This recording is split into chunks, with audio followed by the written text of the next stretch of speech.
On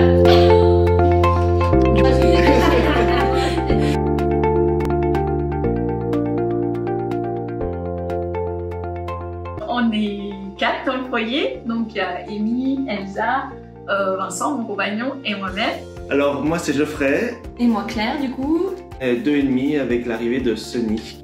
Alors je m'appelle Karel, je suis éducatrice Montessori et donc j'ai 2 enfants en garde alternée avec moi de 8 ans et 10 ans. C'est juste réduire notre impact sur l'environnement, après ça passe par tout ça quoi. Les conséquences sur la santé sont juste en fait tellement capitales pour nous, pour nos enfants, et je pense que on se doit de le faire.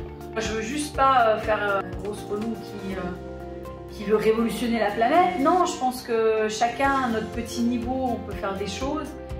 Un petit maillon par un petit maillon par un petit maillon, ça fait une échelle.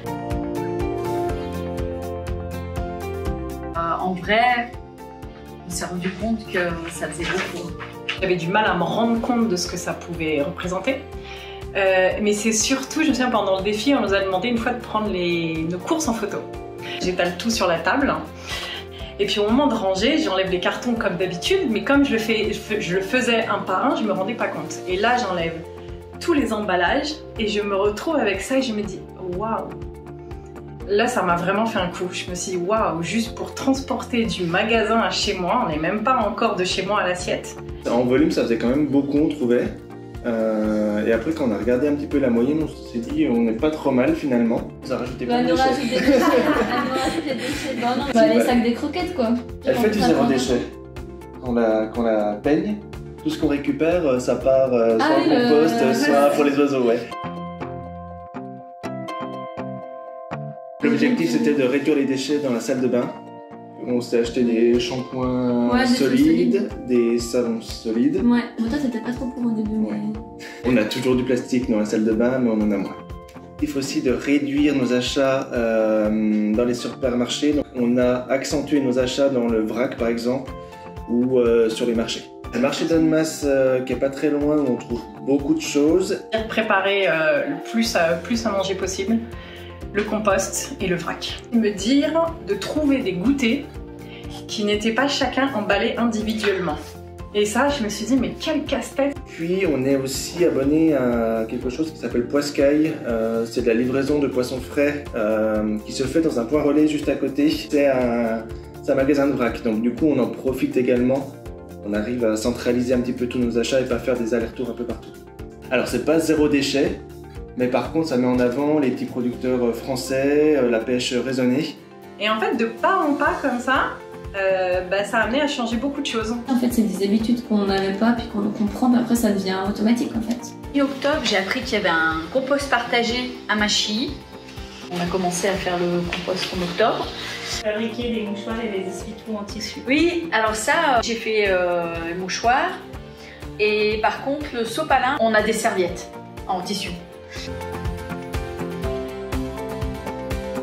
J'ai bien aimé tout ce qui était cuisine. Ouais, cuisine. La couture, ouais.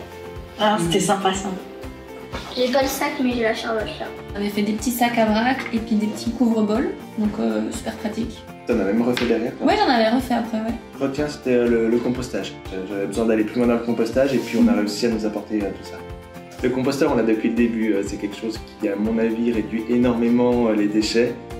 Au final, les déchets organiques, on va produire de l'énergie pour brûler de l'eau, donc c'est un petit peu idiot. Là où je veux travailler encore plus, c'est sur le vrac. Ce qui est difficile dans le vrac, c'est encore une fois, je pense qu'on a tous un budget. Oui, tout ce qui est les oléagineux, les amandes, les noisettes, il y a une prise de conscience. Donc la prise de conscience, elle va amener à des choix. Quand on va au magasin, on a effectivement les spaghettis dans le plastique tout cracra et le spaghetti dans le carton. Bon bah voilà, le choix est vite fait. Je prends le spaghetti dans le carton. Quand on commence à mettre le doigt dans l'engrenage du zéro déchet, en fait il y a plein de trucs qui semblent tellement illogiques dans ce qu'on faisait, et on commence à changer toutes les habitudes après, des habitudes d'achat, on en vient aux habitudes alimentaires. Le zéro déchet, c'était pas que réduire ses déchets, c'était un peu plus large que ça, de consommer plus local. Bon, on le fait déjà, mais vraiment on fait Mais encore attention. plus. C'est des concepts qui vont ensemble. Du zéro déchet qui vient d'Espagne, est-ce que c'est cohérent dans la démarche? Oui, ou acheter du vrac, des noix ou des noisettes qui viennent du Brésil, j'en sais rien, c'est pareil. Les produits ménagers avec 3 produits, avec du bicarbonate, du savon noir et du vinaigre, on fait tout. Et puis ça réduit tellement tous ces perturbateurs endocriniens. Moins convaincu, faire ses propres lessives, enfin, ses propres produits. Bon, je faisais plus avant les galets pour les laisser, Ouais. je faisais le dentifrice, là c'est vrai que j'ai un peu laissé. Des fois après c'est la facilité d'acheter, hein, on n'est pas parfait. Hein. Mon alternative à moi, encore une fois, j'ai mes bidons, je vais dans un magasin, je recharge. Par contre, pour la machine à laver, la vaisselle, j'ai que des bons retours par rapport à ces petits carrés dans les bacs à glaçons. Donc ça, je pense que je vais m'y mettre. J'ai beaucoup de gens autour de moi quand même qui sont sensibles à ça, donc forcément ça peut que parler. Et j'avoue peut-être à tort, et d'ailleurs ça va être aussi un de mes objectifs, en parler principalement à ces personnes-là. Mes frères par exemple qui sont pas trop ouverts à ça, c'est vrai que je n'en aurais pas trop parlé, parce que je sais comment je vais être reçue, mais c'est à tort justement.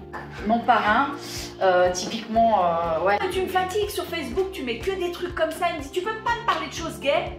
Je lui dis, mais de quoi de plus gay que d'essayer de faire quelque chose de bien pour notre planète? Je lui dis, tu me le dis? Ah, ça le fatigue.